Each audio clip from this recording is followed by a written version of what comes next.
Hello and welcome back to Capital Catch-Up. I'm Victor. And I'm Lenny. We are looking at a particularly dense set of legislative moves from mid-February 2026. The congressional record for the weeks of February 12th through the 20th shows a distinct pivot toward two major themes: technological integration in the economy and a fierce debate over the management of America's coastlines. That's right, Lenny. Let's start with the technology front. We are seeing a bicameral push to modernize how the U.S. handles everything from aerospace to small business loans. We have House Resolution 2600 and Senate Bill 1437, both titled the Ascend Act. While the text is technical, this builds on previous efforts to secure aerospace supply chains. It's a signal that Congress is worried about our reliance on foreign components in the space race. And that ties directly into the domestic economy with House Resolution 3679, the Small Business Artificial Intelligence Advancement Act. This is crucial because, for the first time, we are seeing a coordinated federal effort to help mom-and-pop shops adopt AI tools. The implication here is massive. It's an attempt to prevent a digital divide, where only major corporations can afford the efficiency gains of artificial intelligence. It's not just about adoption, though. It's about resilience. We also saw House Resolution 390, the ACERO Act. ACERO focuses on economic resilience, likely targeting trade enforcement to protect those same domestic industries. But Lenny, while the tech talk is forward-looking, the battle over the environment and our coastlines feels much more immediate. Absolutely, Victor. There is a cluster of bills here that suggests a tug-of-war between federal oversight and state autonomy. We have House Resolution 2990, the Coastal State Climate Preparedness Act of 2025, which pushes for federal support in climate adaptation.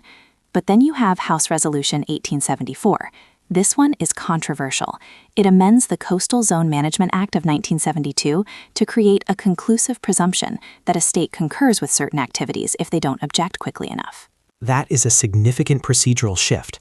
House Resolution 1874 essentially fast-tracks development projects by assuming state approval if there's silence. For energy developers, this is a green light to move faster. For conservationists, it's a red flag. And this legislative tension is happening alongside House Resolution 2786, the Resilient Coasts and Estuaries Act. It's a complex mix of wanting to protect the coast while also wanting to cut red tape for development.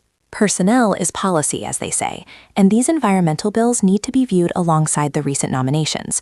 We have Wesley Brooks nominated to be Assistant Secretary of State for Oceans and International Environmental and Scientific Affairs, and Kevin Lilly for Assistant Secretary for Fish and Wildlife. Perhaps most notably, Scott Socha has been nominated as Director of the National Park Service. These are the people who will be interpreting these new coastal mandates if they pass. Speaking of nominations, we have to mention the Nuclear Regulatory Commission. Christopher T. Hansen has been renominated for a term ending in 2029. With the current renewed interest in nuclear energy as a baseload power source, keeping Hansen there suggests the administration wants continuity in safety regulations while they likely try to ramp up capacity. Let's pivot to the financial sector, Victor. There are two bills here that could change how everyday Americans bank. First, House Resolution 5083. This requires the Bureau of Consumer Financial Protection to study additional key factors in credit scoring. This is the alternative data debate. Historically, credit scores rely on debt repayment. This bill pushes to include things like rent payments and utility bills. For millions of Americans with thin credit files, this could open doors to homeownership. But then we have House Resolution 4835, the Strategic Resources Non-Discrimination Act. Right. This is the pushback against what some call debanking. House Resolution 4835 would likely prevent large banks from denying services to specific industries, often fossil fuels or firearms manufacturers, based on reputational risk. It's Congress telling Wall Street you can't boycott legal industries. Shifting gears to foreign policy, the House is reinforcing traditional alliances. House Resolution 3452, the Six Assurances to Taiwan Act, is on the docket. This isn't new policy, but rather a codification of the Reagan-era assurances. By putting this into law now, Congress is sending a very sharp message to Beijing regarding the status of Taiwan. And closer to home, we have Senate Bill 1780, the Mexico Security Assistance Accountability Act. This suggests frustration with how security funds are being used, or perhaps misused, south of the border. It pairs interesting with Senate Bill 2342, the Intelligence Authorization Act for fiscal year 2026. The intelligence authorization is standard but essential. It sets the boundaries for the CIA and NSA. But I want to go back to a procedural bill that listeners might find dry, but is actually explosive. House Resolution 143, the Unauthorized Spending Accountability Act. Oh, the zombie programs bill. Exactly. Listeners might not know that Congress often appropriates money, that is, writes the check, for programs whose legal authorization expired years ago. House Resolution 143 aims to force Congress to actually reauthorize these programs or cut the funding. It's a mechanism to force a review of government efficiency. Which sounds great in theory, but in practice it could lead to sudden funding cliffs for agencies that have been running on autopilot for a decade. It's definitely a watch this space piece of legislation. Finally, looking at the diplomatic corps, we have nominations for ambassadors to Iceland, the Asian Development Bank, and the UN office in Geneva.